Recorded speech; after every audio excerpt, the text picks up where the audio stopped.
សួស្តីអ្នកទាំងអស់គ្នាស្វាគមន៍មកកាន់ Channel e-learning នៅក្នុងថ្ងៃនេះខ្ញុំនឹងបន្តមេរៀនទី4ដែលនិយាយអំពីការរចនានៅក្នុងកម្មវិធី Canva បន្តហើយសម្រាប់អ្នកទាំងអស់គ្នាដែលមិនទាន់បានសិក្សាទៅលើចំណុច element ក៏ដូចជា text អាចបកទៅមើលមេរៀនចាស់បានហើយនៅក្នុងថ្ងៃនេះខ្ញុំនឹងបញ្យល់អ្នកទាំងអស់គ្នាអំពីការ upload ដូច្នេះយើងនឹងចូលនៅក្នុងកម្មវិធី Canva ដូចតទៅចាំនេះជាកម្មវិធី Canva ពេលយើងចូលមកដល់ Canva មកយើងឃើញមានប្រព័ន្ធបែបនេះហើយយើងចង់បង្កើតកេរ្តិ៍ថ្មីយើងចុចទៅលើប៊ូតុង create តមកទៀតយើងអាចជ្រើសរើសគំរូដែលមានស្រាប់ដូចចំណុចនេះខ្ញុំ custom size ខ្ញុំចង់បានកេរ្តិ៍ A4 ជាផ្ដេកខ្ញុំគ្រាន់តែវាយ 29.7 ដែលជាຂະຫນາດរបស់ A4 ដែលជាលក្ខណៈដែលជាកេរ្តិ៍ landscape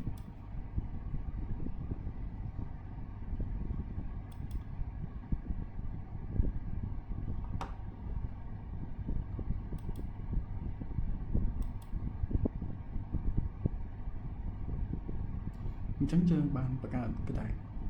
រួចរាល់ហើយយើងនឹងសិក្សាទៅលើចំណុចផ្សេងបន្តទៀតតើតើទៅនឹង element នឹង tool អស់សន្ទុះនឹងតិចខ្ញុំបានបញ្យល់រួចហើយថ្ងៃនេះខ្ញុំនិយាយពីការ upload អញ្ចឹងតើទៅនឹងការ upload មានន័យថាយើងមាន file យើងមាន element យើងមាន video យើងមាន audio ដែលយើងចង់ upload ចូលទៅក្នុង Canva ដោយយើងចុចទៅលើប៊ូតុង upload តមកទៀតយើងចុចទៅលើប៊ូតុង upload file អញ្ចឹង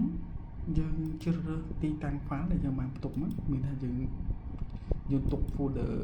សំទោសយើងទុក file នៅក្នុង folder មួយណានៅតំបន់ណាអញ្ចឹងឧទាហរណ៍ខ្ញុំទុកក្នុងតំបន់ desktop ហើយខ្ញុំដាក់នៅក្នុង folder picture អញ្ចឹងយើង double click ចូល picture មកយើងឃើញមាន file ដែលយើងចង់ upload ចូលអញ្ចឹងឧទាហរណ៍ខ្ញុំចង់ upload file នេះចូលខ្ញុំចុចលើ file ហ្នឹងខ្ញុំចុចលើប៊ូតុង open អញ្ចឹងកំពុងតែ upload ចាំតិចពេញហើយអញ្ចឹងយើងចង់យក file ហ្នឹងមកប្រើនៅក្នុងផ្ទាំងកតាខាងនេះអញ្ចឹងយើងគ្រាន់តែ click ទៅអញ្ចឹងយើងបានកតាសំទោសយើងបាន file ដែលយើងបាន upload ចូលអញ្ចឹងយើងអាចយក file ហ្នឹងមកប្រើយើងយក file ហ្នឹងមក design នៅក្នុងកតាផងយើងបានផ្ទាំងខាងនេះផងយើងបាននេះយើងនិយាយពីការ upload ហើយបើសិនយើងមានជាវីដេអូឬក៏មាន audio យើងអាច upload ចូលបានហើយយើងយកមកប្រើនៅក្នុង Canva បានដែរអញ្ចឹងយើងចូលមកចំណុចបន្ទាប់យើងនិយាយពី tool អញ្ចឹងនៅក្នុង tool នេះយើងមាន select យើងមាន drop យើងមាន shape នេះដូចជានៅក្នុង element យើងមានដែរដែលយើងបានរៀនដែលយើងបានសិក្សាហើយអញ្ចឹង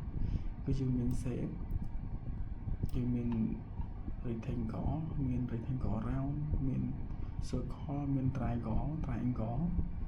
មាន polygon មាន star មានជាដើមអញ្ចឹងហើយនៅក្នុងធាតុ element នេះយើងមានដូចគ្នាដែរយើងចូលមកកាន់ element មកទៅទៀតយើងឃើញមាន shape ចូលមកដល់ shape យើងឃើញមាន category shape ជាច្រើនបើយើងចង់ប្រើជា line យើងចូលមក line យើងប្រើលក្ខណៈ basic shape យើងចូលមកយើងឃើញមាន polygon មាន star មាន arrow មាន flow chart shape speed ball មាន cloud មាន heart មានអីជាច្រើនអញ្ចឹងនៅក្នុងចំណុច tool ហ្នឹងក៏ដូចតែគ្នាដែរទេហើយទៅទៅនឹង line គឺយើងគូបន្ទាត់ហើយទៅទៅនឹងsticky note ដូចយើងធ្វើការងារអីចឹងទៅយើងចង់ note ទៅលើផ្ទាំងការងាររបស់យើងឬក៏ទៅលើ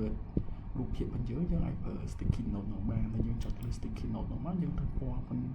sticky ដែលយើងចង់ note នោះមកយើងបានណាឧទាហរណ៍លើរូបនេះខ្ញុំដាក់លើរូបហ្នឹងទៅដើម្បីឲ្យដឹងថារូបហ្នឹងយើងប្រើសម្រាប់ធ្វើអីចឹងយើងអាចសរសេរមក double click ទៅយើងអាចសរសេរបានខ្ញុំបានទូទេខ្ញុំវាយចោលទៅចឹងហើយយើងចង់លុបយើងគាត់ select លើវាទៅ delete ឬក៏យើងប្រើ delete លើវាក៏បានដែរតែទៅ sticky note ហើយទៅទៅនឹង text នេះក៏ដូចយើងប្រើក្នុង text tool ដែរទេហើយទៅក្នុង table ហ្នឹងក៏យើងប្រើដូចនៅក្នុង element ហើយមានតំបន់ table នេះតំបន់ table នេះ table នេះចឹងដូចតែគ្នានៅក្នុង tool ក៏ដូចគ្នាដែរយើងចុចមកនេះធ្លាក់ table យើងណាហើយយើងអាចប្រើពណ៌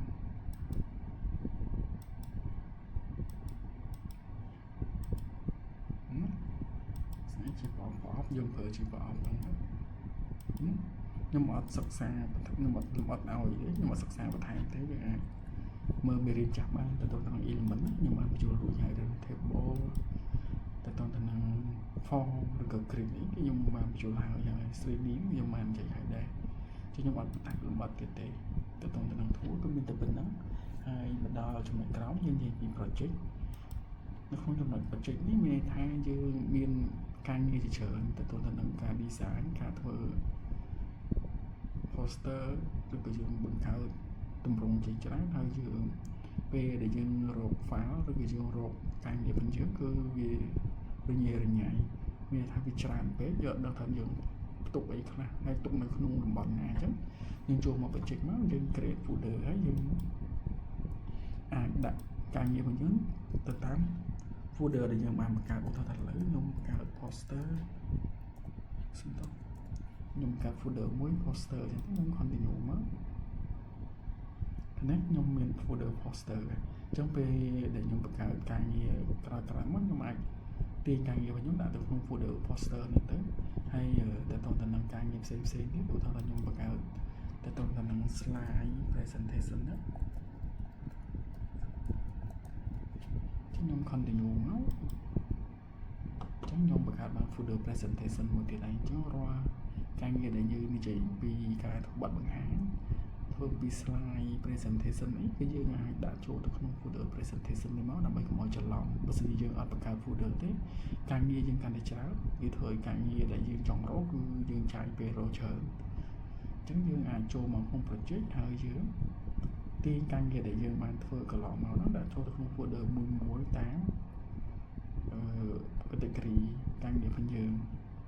ទៅក្នុង project គឺមានតែប៉ុណ្្នឹងទេយើងអាចមើលណានេះការ design ដែលយើងបានធ្វើតែអានេះជា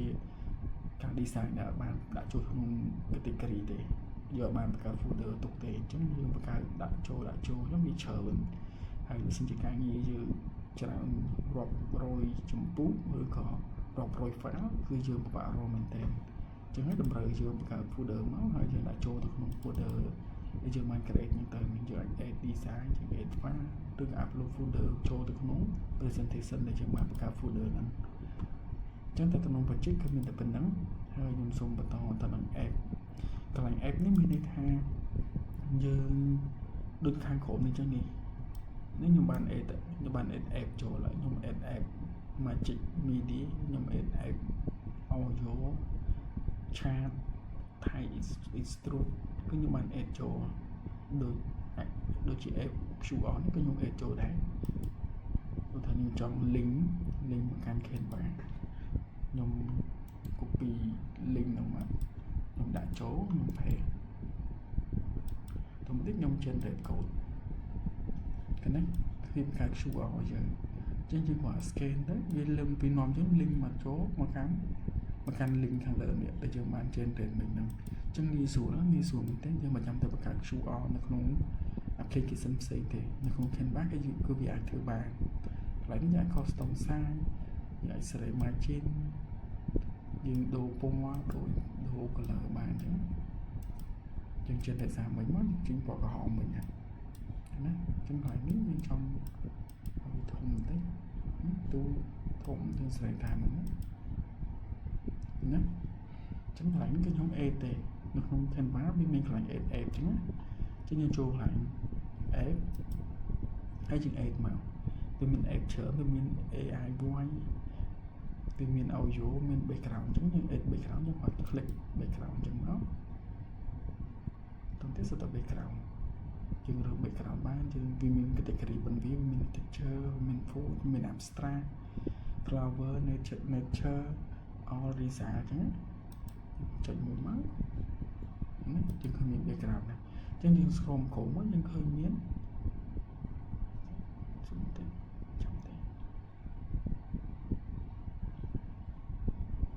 េះយើងឃើញមាន load មកហើយនេះឃើញ load background មកហើយពេលយើងកាន់តែ add គឺកាន់តែ load មកឧទាហរណ៍ថាខ្ញុំ add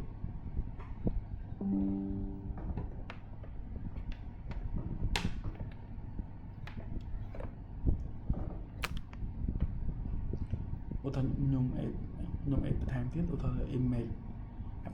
app scan app scanner នេះខ្ញុំ app ចុចលើ image app scanner ហ្នឹងខ្ញុំចុច open តមកទៀត image ហ្នឹងវា load មកនេះ image app scanner នេះខ្ញុំចង់ណាយើងអាច edit image យើងប្រើ app ចំនួនក្នុង Canva បានអញ្ចឹងយើងចង់ប្រើ app អីយើងមើលទៅទៅក្នុង app ដែលត្រូវនឹងការងាររបស់យើងអាចយកមកប្រើនៅក្នុង Canva បានអញ្ចឹងទៅនឹងមេរៀនហ្នឹងគឺដូចជាអស់ហើយទៅនឹង tool ដែលយើងប្រើនៅក្នុងការរចនាហើយខ្ញុំសង្ឃឹមថាអ្នកទាំងអស់គ្នាយល់ទៅនឹងការប្រើ app ទៅនឹងការប្រើ upload file ឬក៏ project ដូច្នេះយើងទាំងអស់គ្នាអាចយកវាមកប្រើក្នុងទម្រង់មួយណាដែលអ្នកគ្នាអាចយើងកាត់យើងក្របបានយើង app scaler បានណាចឹងទៅនឹងមេរៀន Canva ខ្ញុំសូមបញ្ចប់តែត្រឹមនេះសង្ឃឹមថាអ្នកគ្នាយល់ហើយជួបខ្ញុំបន្តនៅក្នុងមេរៀនបន្ទាប់សូមអរគុណសូមជម្រាបលា